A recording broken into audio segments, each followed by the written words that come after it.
오늘은 마태복음 13장 44절에서 46절 말씀으로 기쁨이 넘치는 신앙생활이라는 제목으로 은혜를 나누고자 합니다. 사랑하는 성도 여러분 신앙생활하는 거 재미있으십니까? 신명나십니까? 행복하십니까? 우리가 지금 이렇게 예배를 드리는 가운데에도 이 가운데는 신명나고 재미있고 행복하고 즐거운 기대되는 흥분 예수 그리스도의 그것 임재하심을 우리가 흥분하며 기대하는 분들도 계시는 반면에 우리가 좀 교회에 나오는 것이 힘이 붙이기도 하고 부담되는 분들도 분명히 계실 거예요. 그래서 오늘은 예수님을 믿는 것이 어떻게 하면 재미있을까라는 것에 대해서, 어떻게 하면 기쁨을 누릴 수 있을까라는 것에 대해서 우리가 은혜를 좀 나눴으면 좋겠습니다.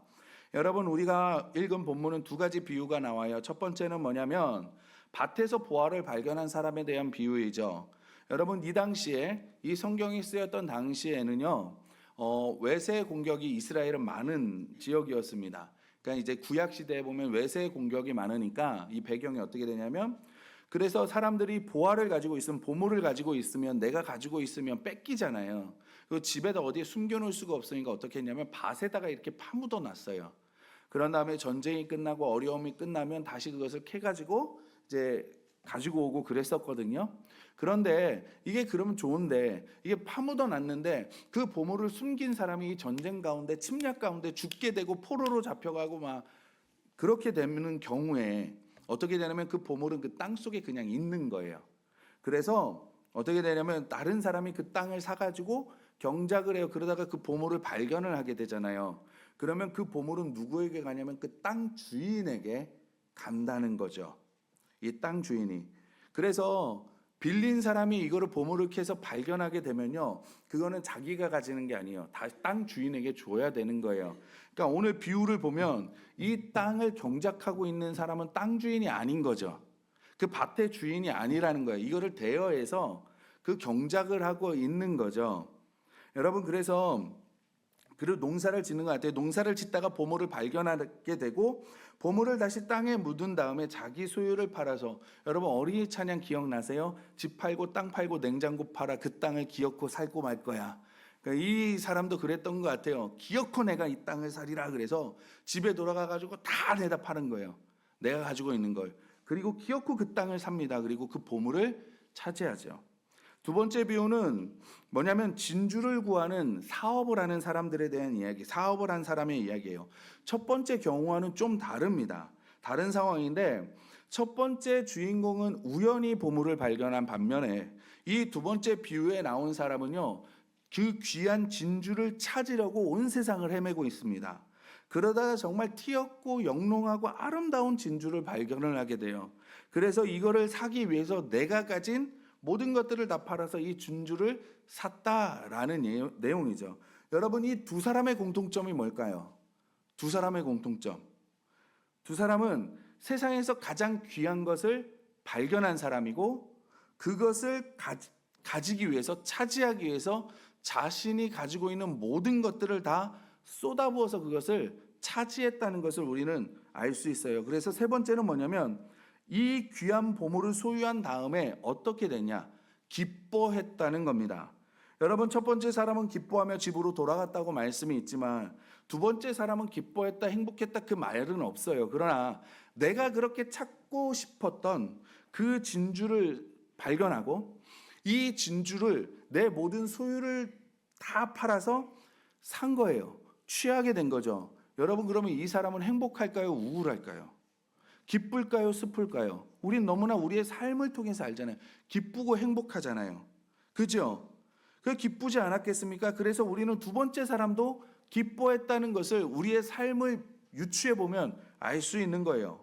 그래서 예수님께서 이렇게 이 두 사람에 대해서 이야기를 하시면서 이 두 비유에 대해서 설명하시는데 뭐라 그러냐면 하늘나라가 이와 같다고 말씀하시는 겁니다.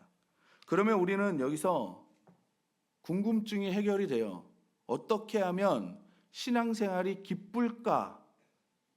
해결이 되죠. 여러분, 신앙생활이 재미있으십니까? 행복하십니까? 어떻게 하면 내가 재미있고 행복하고 의미 있고 가치 있는 신앙생활을 할까? 우리는 모를 수 있지만 지금 성경에 나오는 두 사람은 알고 있다는 거죠. 밭에 감추어 있는 보물, 자신이 발견한 진주가 얼마나 가치 있고 귀한 것인 줄을 알고 이 사람들은 자신의 전 재산보다 정말 이 보물과 이 진주가 더 가치 있다는 것을 깨닫고 어떻게 해요? 내 모든 소유를 팔아서 그것을 취했다는 거죠. 그 결과가 뭐예요? 기뻐하고 즐거워하고 행복하고 기대하게 되고 꿈을 가지게 되고 정말 그 이후에는 행복한 삶을 살았다는 것을 우리는 생각해 볼 수 있습니다. 여러분, 우리도 마찬가지 아니겠습니까? 실행생활이 기쁘려면 어떻게 해야 되겠어요? 그래서 예수 그리스도를 믿는 것이 얼마나 귀한 것인지, 얼마나 가치 있는 것인지 알면 우리가 신앙생활에 기쁘지 않겠습니까? 재미있지 않겠습니까? 행복하지 않겠습니까? 그래서 첫 번째가 뭐냐면 우리가 기쁨의 신앙생활을 하는, 여러분 기쁨이 넘치는 신앙생활을 하려면 첫 번째로 내가 예수 믿는 것이 얼마나 귀한 것인 줄을 알아야 된다는 거예요. 예수님을 믿는 것에 기쁨을 못 느끼고 교회 신앙생활을 하는 것에 내가 재미를 못 느낀다면 어쩌면 예수 믿는 것이 얼마나 귀한 것인지를 내가 잊어버리고 있지는 않나 점검해 보아야 됩니다. 사람은요, 더 가치 있는 것을 얻으려면 기꺼이 희생하고 인내하고 감내해요. 여러분, 우리가 그렇잖아요. 우리가 사랑하는 아내, 사랑하는 남편하고 결혼하려면 여러분, 내가 평소에 사는 것만큼이 아니라 더 희생하고 더 인내하고 더 감내하잖아요. 우리가 귀한 것을 얻으려면 그래요. 그래서 예수님을 믿는 것이 얼마나 귀한 것인지를 알면 예수 믿는 것이 얼마나 좋은 것인지를 알면 우리는 신나고 재미나고 정말 흥분되는 그런 신앙생활을 할 수 있다라는 거예요. 여러분, 이것을 간단하게 세 가지로 설명해 드리면, 여러분, 예수 믿는 것이 왜 귀하냐? 예수님께서 우리를 하나님을 만나실 수 있도록 했기 때문에 그렇습니다. 여러분들이 자녀를 위해서 기도하실 때 꼭 해야 되는 기도가 뭐냐면 우리 자녀는 좋은 사람을 만나게 해주시고 우리의 자녀 또한 남들에게 좋은 사람이 되게 해달라고 기도하셔야 돼요. 왜냐하면 여러분, 우리가 사람이 인생을 살아가면서 가장 중요한 것 중에 하나가 뭐냐면 누구를 만나느냐가 정말 중요하거든요. 우리가 그렇잖아요. 우리의 인생에서 좋은 사람을 만나면 우리의 삶도 좋아지잖아요. 근데 우리가 나쁜 사람을 만나게 되면 나빠지는 거예요. 그래서 옛 어른들이 뭐라 그래요? 백로야 까마귀 노는 데 가지 마라라고 하는 말이 뭐예요? 우리가 어른들이 말할 때 친구 잘 사귀어라 하는 이유가 뭐예요? 내 곁에 누가 있느냐가 어떤 면에서는 내 인생을 결정하기 때문에 그런 거 아니에요? 그런데 우리가 예수님은요, 그냥 사람이 아니잖아요. 그 예수님이요, 하나님을 만나게 해주신대요. 우리가 하나님을 만나기 위해서 노력한다고 하나님 만날 수 있을 것 같아요? 못 만나요. 내가 수양한다고, 내가 고행을 한다고, 여러분, 내가 어떤 일을 한다고 해서 하나님을 만날 수 있냐? 하나님을 못 만납니다. 하나님을 만날 수 있는 길은 예수 그리스도밖에 없어요. 그래서 요한복음 14장에서 예수님이 말씀하시는 거잖아요. 내가 곧 길이요 진리요 생명이니 나로 말미암지 않고는 아버지께로 갈 자가 없다라고 말씀하시잖아요. 그러니까 보통 사람도 아니고 우리가 보통 사람도 만나는 게 아니고 여러분, 하나님을 만난대요. 그 하나님이 어떤 하나님이에요? 천지 만물을 창조하신 하나님이시잖아요. 나의 모든 것들을 아시고 이 모든 우주에 대해서 아시고 모든 것을 하실 수 있는 전지전능하신 그 하나님, 예수님이 그 하나님을 만나게 해주신대요. 여러분, 그 예수님을 알고 그 예수님을 믿게 되는 것보다 여러분 더 귀한 것이 어디 있겠습니까? 그러므로 하나님을 만나게 해주시는 예수님을 알고 믿게 되는 것이 얼마나 귀한 것인 줄을 아시고 감사하면서 기쁜 신앙생활을 하시는 우리 성도님들이 되시기를 부탁드립니다. 그리고 예수 믿는 것이 왜 귀하냐? 두 번째로는 뭐냐면 예수님은 우리의 죽음 이후의 것을 책임져 주시기 때문에 그래요. 여러분, 죽음은 이 땅에 존재하는 모든 생명체가 피할 수 없습니다. 다 죽음을 맞이할 수밖에 없어요. 근데 죽음을 맞닥뜨리고 후회하는 분도 계시고 괴로워하는 분도 계시고 두려워하는 분도 계십니다. 반면에 예수님을 주님으로 영접한 저와 여러분들은요, 물론 이제 헤어짐의 슬픔이 있죠. 그러나 그래도 우리 가운데에는 기쁨도 있고 여러분 기대도 있고 그런 거예요. 그런 마음으로 우리는 죽음을 맞이할 수 있는 거예요. 왜요? 죽음이라는 문을 열고 나면 우리는 거기가 끝이 아니라 하나님과 더불어 영원히 살 것이고, 그렇게 만나고 싶어 했던 여러분, 우리 신앙생활하면서 다 예수님 한번 만나봤으면 하는 마음 한 번씩은 다 가지잖아요. 그 예수님을 우리가 실제로 만난다니까요.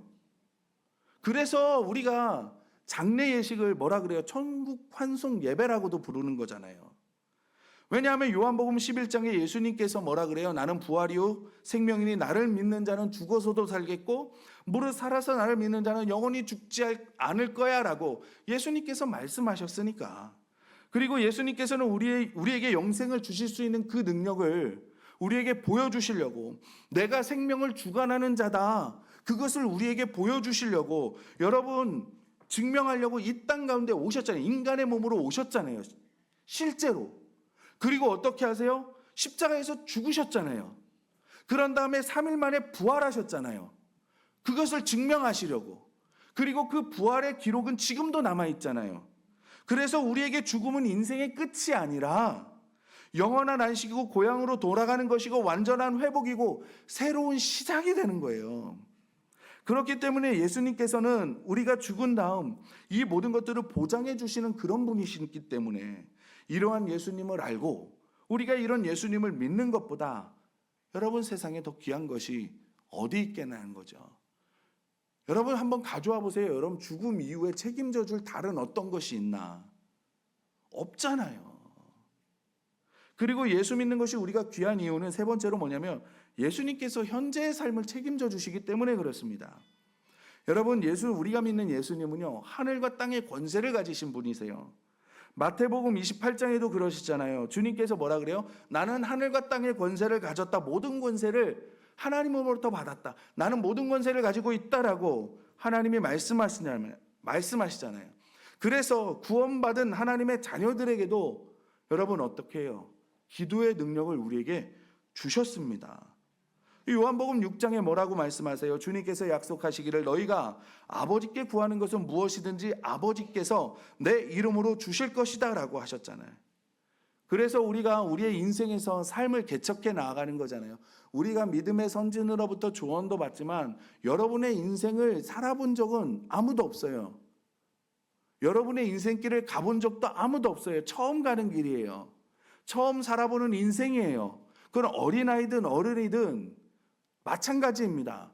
여러분, 그런데 그 길을 개척해 나아갈 수 있는 우리에게 도구를 주셨다니까요. 그게 바로 기도라는 거예요. 우리 하나님께서 그리고 또 우선순위를 바르게 우리가 성경적으로 세우고 살면 우리의 삶의 모든 것들을 하나님께서 책임져 주신다고 약속하셨고 보장을 하셨습니다. 너희는 먼저 그의 나라와 그의 의를 구하라. 그리하면 이 모든 것을 너희에게 더하시겠다. 여러분 무슨 말이에요? 먹고 마시고 입고 우리의 삶에 나의 삶에 필요한 모든 것을 하나님께서 책임져 주시겠다는 약속이잖아요. 하나님께서 우리의 삶에 주님께서는 우리의 삶의 모든 필요를 채워주시겠다고 약속하시고 보장하신 거예요.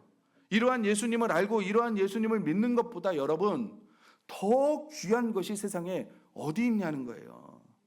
저는 우리 사랑하는 우리 성도님들, 우리가 예수를 믿는다는 것이 얼마나 큰 특권이고 얼마나 큰 축복이고 얼마나 귀한 것인지를 깨달으시고 감사함과 기쁨과 행복 가운데 사시고 신앙생활 하시는 성도님 되시기를 주님의 이름으로 축원합니다. 그래, 우리가 예수님을 믿는 것이 얼마나 귀한 것인지 알았어요. 알면 우리가 예수 믿는 기쁨, 예수 믿는 행복, 예수 믿는 가치를 어떻게 맛볼 수 있냐는 거죠. 근데 하나님의 진리, 성경 말씀의 진리 가운데 하나가 뭐냐면 심는 대로 거둔다는 거예요. 심는 대로. 그래서 우리가 귀한 것을 알았잖아요. 그러면 뭐냐면 우리가 심어야 돼요. 투자해야 돼요. 지불해야 됩니다. 그래야 우리가 얻을 수 있는 거예요. 여러분, 만약 밭에서 보물을 발견한 사람이 보물을 딱 발견하고 보물이네. 그리고 그것을 그냥 뒀다면 그 보물을 차지할 수 있었을까요? 아니면 그 보물을 땅 주인에게 이야기했다면 그 보물을 차지할 수 있었을까요? 못하잖아요. 그렇죠? 여러분, 기쁨이 컸겠습니까? 행복하겠습니까? 계속 그 보물이 생각이 나겠죠. 여러분, 진주를 발견한 사람도 마찬가지예요. 진주를 발견하고 이야, 정말 영롱하고 아름답다. 그리고 거기에서 멈췄다면 여러분, 이 사람이 행복할까요? 기뻤을까요? 즐거웠을까요? 밭에 감춘 보물이 기쁨이 되고 발견한 된 좋은 진주가 그 사람에게 기쁨이 될 수 있었던 이유는 뭐냐면 이 사람이 지불을 했기 때문에 그래요. 그렇잖아요. 그 보물을 얻기 위해서, 여러분, 그 진주를 얻기 위해서 지불하고 투자했기 때문에 그렇습니다. 그런데 여러분, 이 사람들을 보면 세상 사람들이, 다른 사람들이 이 사람을 보면 뭐라 그랬을까요? 뭐라고 이야기했을까요? 미쳤다라 그러겠죠. 여러분, 그 밭이 얼마나 귀한 줄은 모르겠어요. 그러나 누군가가 그 밭을 캤으면, 개간을 했으면 그 보물을 발견했겠죠. 첫 번째는 주인이 개간을 했으면 발견했을 거예요. 그렇죠? 근데 주인이 발견하지 못하는 이유는 그 밭을 개간하지 않았다는 이유가 되겠죠. 그러면 우리가 땅이 있으면 땅을 놀려요? 여러분, 놀립니까? 누구한테 대여를 할 거 아니에요? 임대를 하든지 빌려주든지 뭘 할 거 아니에요? 그럼 이게 밭이에요. 밭이라면 농사하는 사람한테 빌려줄 거 아니에요. 그러면 농사하는 사람한테 빌려줄 건데 아무도 이 땅을 개간하지 않았어. 그러면 그 땅이 어떤 땅이에요? 농사를 지을 만한 땅이 못 된다라는 거죠. 그렇죠? 우리가 그냥 상식적으로 생각을 해보면, 그러면 그 땅을 이 사람은 개간을 해야 돼. 아무도 대여하지 않아요. 임대하지 않아요. 아무도 개간하지 않아요. 누구도 그 땅을 돌아보지 않아요. 그러면 그 땅이 볼품없는 땅이라는 거겠죠. 그러면 한마디로 말하면 지금 그 땅을 개간하고 있는 사람은 부자가 아니란 얘기예요. 그걸로 좋은 땅을 얻어서 임대를 해서 개간을 할 정도로 여유로운 삶을 사는 사람이 아니라는 거예요. 근근히 먹고 사는 삶, 남들이 돌아보지 않는 땅을 겨우겨우 얻어가지고 개간할 수밖에 없는 사람이라는 거예요. 그러니까 그런 사람이 갑자기 집에 가가지고 뭐 있겠습니까? 근데 집을 팔아요. 가지고 있는 것을 다 팔아요. 사람들이 뭐라 그래서, 그리고 그 땅을 사는 거야. 옥토와 같이 좋은 땅이면 사람들이 야, 너 투자하는구나 라고 생각하겠지만, 볼품없는 땅을 있는 거 다 팔아서 사는 거예요. 투자 가치가 없어. 그런데 투자를 해. 사람들이 뭐라 그랬어요? 미쳤구나라고 얘기하지 않겠냐고요. 근데 사람들은 미쳤다라고 손가락질할지 모르지만 그 땅은 사람은 미친 사람이에요? 아니죠. 엄청난 투자를 하는 사람이라고요. 지금 현명한 사람이라고요. 그래요, 우리가 예수님을 믿는 기쁨을 알고 싶으시잖아요. 그러면 이런 표현을 써서 죄송하지만 좀 미쳐야 돼요. 미쳐야 돼요. 여러분, 세상 사람도 뭘 얻으려면 미칩니다. 사업에 미치고요, 예술에 미치고요, 권력에 미치고요, 명예에 미쳐요. 그러지 않으면 여러분 얻을 수 없어요. 그리고 또 술에 미치는 사람도 있고 도박에 미치는 사람도 있죠. 그런데 문제는 뭐냐면 우리가 어떤 것에 미치잖아요. 그러면 얻는 것만큼 파괴되는 게 있어요. 여러분, 예술에 미친 사람을 볼까요? 우리가 세계적으로 유명한 위대한 예술 작품을 남긴 사람을 한번 생각해 보세요. 누구 하나 딱 기억에 남는 사람이 있을 거예요. 그 사람의 가정이 어때요? 행복해요? 그 사람의 삶이 즐거워요? 그 사람이 인간적인 관계를 잘 세워 나아갔어요? 아니죠. 없잖아요. 그런데 여러분, 우리가 미쳐도 파괴되지 않는 게 있어요. 하나가 뭐냐면 바로 예수님께 미치는 거예요. 여러분, 우리가 그래서 이런 사람들을 옛날엔 저 어렸을 때는 뭐라고 불렀냐면 예수쟁이라고 불렀어요. 예수쟁이라고. 근데 사람들은 예수님한테 미치는 거, 예수쟁이가 되는 거를 걱정하죠. 예수쟁이가 되면 가정도 안 돌봐. 야, 예수쟁이가 되면 생업도 안 돌봐. 야, 예수쟁이가 되면 아나무인이 돼. 여러분, 이거는요 잘못된 것에 미치셔서 그런 거예요. 여러분, 잘 생각해 보세요. 예수님을 잘 믿으면 여러분 가정을 버려둘 수 있을 것 같으세요? 예수님을 잘 믿으면요 여러분 생업을 등한시할 수 있을 것 같으세요? 예수님을 잘 믿으면요 사람들과의 관계에서 아나무인적으로 할 수 있을 것 같으세요? 절대 못해요. 우리가 그렇잖아요. 말씀을 봐도 그렇잖아요. 믿음의 선진들을 보세요. 믿음의 선진들을 사람들의 삶에 정반대의 삶을 살잖아요. 그러니까 초대교회 우리 교회 복음이 들어와서 우리나라에 복음이 들어와서 기록에 남는 게 뭐예요? 이 사람이 아무리 도박꾼이어도 이 사람이 아무리 술주정뱅이여도 예수 그리스도를 믿고 예수쟁이, 야수교, 그때는 야수교라 그랬어요. 야수교를 믿고 교회 나가기 시작하고 예수님을 믿으면 이 사람이 어느 집에 가든 돈을 빌려달라 그러면 돈을 빌려줬대요. 아무리 도박꾼이어도, 그 전에는 아무리 술꾼이어도 그게 기록에 남아 있는 거예요.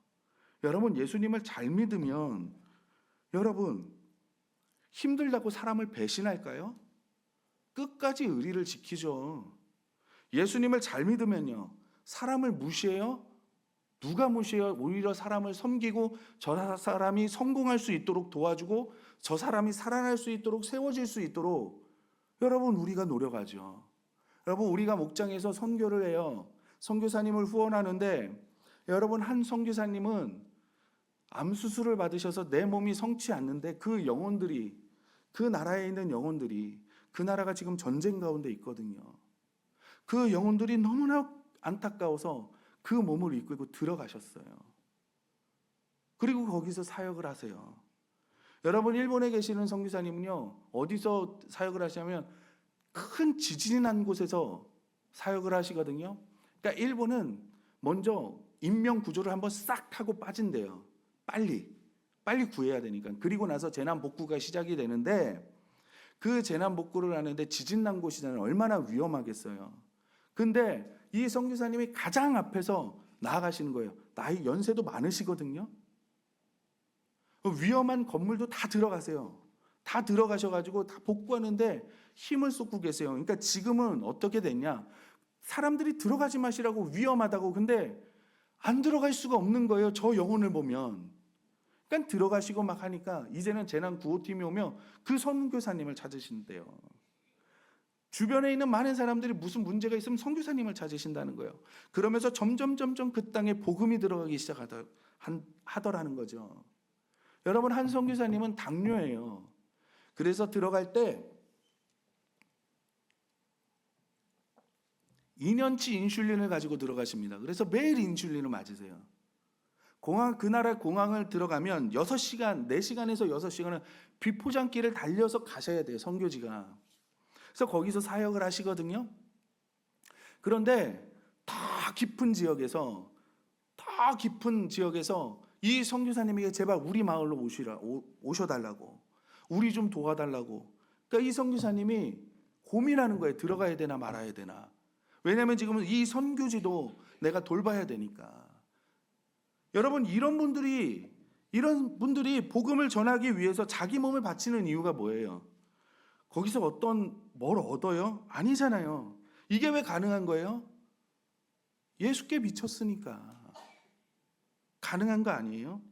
이분들이 부귀영화를 누리시려고 하는 겁니까? 그런데 그거에서 얻어지는 보상은 뭐예요? 기쁨을 얻잖아요. 행복을 얻잖아요. 감사함을 얻잖아요. 담대함을 얻잖아요. 이분들의 고백이 뭐예요? 너무나 행복하다는 거예요. 사역하는 게. 그러니까 하나님께서 보실 때 여러분, 우리가 불쌍할까요? 이분들이 불쌍할까요? 사람의 눈으로 볼 때는 이분들이 불쌍하고 우리가 행복해 보이겠죠. 하나님은 어떤 눈으로 보시겠냐는 거예요. 하나님께 미친 사람에게는 이런 보상이 따르는 거예요. 기쁨이 있고 즐거움이 있습니다. 행복이 있는 거예요. 그리고 예수님께 미치고 하나님께 미친 사람들 주위는요, 점점 밝아져요. 우리가 어떻게 그리스도의 사랑으로 이웃을 섬깁니까? 내 힘으로요? 못 섬겨요. 여러분, 우리는 금방 지칩니다. 금방 포기해요. 금방 후회합니다. 여러분, 우리가 이웃 섬기자고요? 여러분, 계속 제가 말씀을 드리지만 결코 쉽지는 않아요. 그러나 우리가 예수님께 미치지 않고는 이것을 감당할 수가 없는 거예요. 여러분, 그래서 우리가 가끔 주위를 보면 경계하는 분들이 계시죠. 예수는 그렇게 지나치게 믿는 거 아니야, 이렇게 말씀하시고 선을 정해놓으시는 분들이 가끔 계세요. 그 이상은 절대 뛰어들지 않아요. 그리고 남들도 그렇게 하지 못하도록 만들어요. 그래서 예수님을 안 믿는 사람들로 하여금 교회 나오고 예수를 믿게 하는데, 여러분, 걸림돌이 되게 할 수도 우리가 있다는 겁니다. 예수는 적당히 믿는 거야 라는 마음을 가지는 순간이요. 여러분, 이런 분들이요, 안 믿는 사람들이 이런 분들을 볼 때 뭐라고 생각하시겠어요? 아이, 교회도 별거 아니구나. 뭐 나하고 똑같은 생각, 똑같은 방식, 똑같은 말, 똑같은 모습으로 살아가는데, 똑같은 기준으로 살아가는데 나와 별반 다를 게 없네. 아, 예수 믿는다면서 저렇게 사는데 그럼 예수라는 사람도 별거 아니구나 라고 말할 거 아니에요. 여러분, 이렇게 신앙생활 하시는 분들에게 그 마음에 기쁨이 있겠습니까? 행복이 있겠어요? 즐거움이 있겠어요? 교회에 나오면 이분들이 말씀을 듣고 어떤 마음이 들겠어요? 부담이 되지 않겠어요? 어떻게 하면 예수 믿는 것이 재밌냐?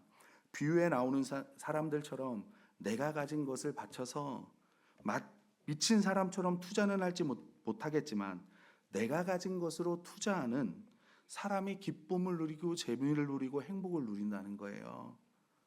여러분, 투자를 해야지, 지불을 해야지, 심어야지 예수 믿는 것이 귀한 것인 줄 알고요.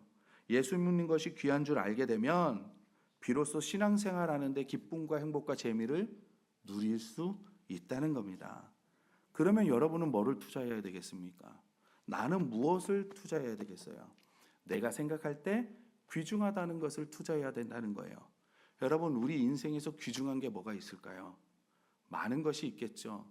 그러나 그것을 딱 종합해 보면 뭐냐면 시간과 돈과 건강이에요. 그러지 않아요? 그래서 우리가 예수님을 믿는 귀함을 알기 위해서는 우리가 시간을 투자해야 돼요. 여러분, 우리가 예배드리는 거 시간이 남기 때문에 예배드리는 거 아니잖아요. 우리가 시간을 내서 하나님을 예배드리는 거예요. 시간을 내서 우리가 하나님을 더 알아야 되고요. 우리가 시간을 내서 하나님을 더 예배해야 되고요. 우리가 시간을 내서 교회 봉사도 하는 겁니다. 시간이 남기 때문에 봉사하는 거 아니에요. 여러분, 우리 사회에서도 일을 시킬 때 누구한테 시켜요? 시간 많은 사람한테 시켜요? 바삐 일하는 사람한테 시켜요. 일이 되려면 바쁘게 일하는 사람한테 일을 시키면 돼요. 그러면 일이 됩니다. 그것처럼 우리가 시간이 남는다고 하는 거 아니에요. 성경 공부요, 나 시간 없어서 못해요. 영원히 못합니다. 시간을 내서 우리가 말씀을 공부하는 거예요. 여러분, 어떤 분들은 집에서 기도도 그래요. 저 집에서 기도해요. 아, 훌륭하죠. 훌륭하지 않다는 게 아니에요. 오해하지 마시기 바랍니다. 여러분, 나는 뭐 직장에 다니면서 출퇴근하면서 기도해요. 귀한 거예요. 귀한 거예요. 정말 귀한 거예요. 그런데 시간의 연륜이 어느 정도 되면요, 내가 시간도 정하고 장소도 정하고 구별해서 여러분 기도해야 되는 겁니다. 투자해야 돼요. 여러분, 내가 학교만 갔다 왔다고 공부 다 해요? 여러분 자녀한테 학교 갔다 왔으니까 공부 다 했으니까 놀아 그래요? 학원도 왜 보내요? 왜 공부 더 하라고 얘기를 해요? 투자하라는 거잖아요. 지불하라는 거잖아요. 심으라는 거잖아요. 그래야 좋은 결과가 나오니까. 피아노 치는 여러분, 예체능 하시는 분들 보면 밤늦게까지, 저희 집사람도 12시, 1시, 2시까지 피아노 쳤대요. 대학에 들어가려고. 왜 해요? 열매를 맺으려고, 결과를 얻으려고 하는 거잖아요. 근데 왜 우리는 신앙생활하면서 기도생활하면서 이게 없냐는 거죠. 저는 설거지 하시는 분들을 보면 그분들이 하고 싶으셔서 하겠습니까? 물론 하고 싶으셔서 해요. 저는 그 마음 이해해요. 그런데도 그분들은 시간을 투자하는 거잖아요. 내 힘을 투자하는 거잖아요. 지불하는 거잖아요. 그걸 우리가 받아 누리는 거잖아요. 음식을 준비하시는 분들도 그러잖아요. 제가 보면 주중에 오셔서 금요일 토요일 날 오셔서 막 시간을 조율해요. 서로 바쁘시니까. 그러면 없는 시간을 쪼개서 시간을 딱 만들어 놓고 모여가지고 음식 준비를 하시고 주일날 음식 하실 수 있게 준비하시는 거예요. 우리 지사봉 하시는 분들도 보면 아침에 일찍 나와서 주중에도 금요일 날 오셔서 준비하시고 다 하시는 거예요. 없는 시간 쪼개서 시간을 내 가지고 하시는 거라니까요. 여러분, 우리 목자 목녀분들 시간이 남아서 하시는 줄 아십니까?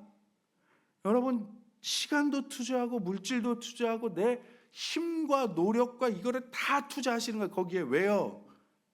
여러분에게 심는 거예요. 여러분에게. 여러분이 신앙생활을 잘하고 재미있고 여러분의 믿음의 성장이 이루어지기 위해서 하는 거예요. 여러분, 우리가 정말 예수를 믿는 것이 귀한지 알고 싶으면 내가 귀한 것을 투자하는 겁니다. 지불하는 거예요. 심는 거예요. 시간과 물질과 체력을 투자하는 겁니다. 무엇이 중요합니까? 우리가 투자가 크면 클수록, 지불이 크면 클수록 우리는 점점 더 우리에게 예수님이 중요한 분으로 차지하는 거예요. 여러분, 왜 여러분에게 자녀가, 어머니에게 자녀가 그렇게 귀합니까? 목숨을 내어주면서 낳으신 거잖아요. 내 목숨과 거의 맞바꾼 거잖아요. 그렇게 자녀를 낳으셨잖아요. 그러니까 자녀가 귀한 거예요. 우리 성도님들도 정말 귀하게 생각하는 거 지불하시고 씹으시고 투자하셔서 예수님을 더 아시고 더 사랑하게 되시고 정말 예수님을 아는 기쁨이 얼마나 큰 기쁨인지 체험하시고 경험하시고 전하시는 우리 귀한 사랑하는 우리 영도교회 모든 성도님들이 되시기를 예수님의 이름으로 축원합니다.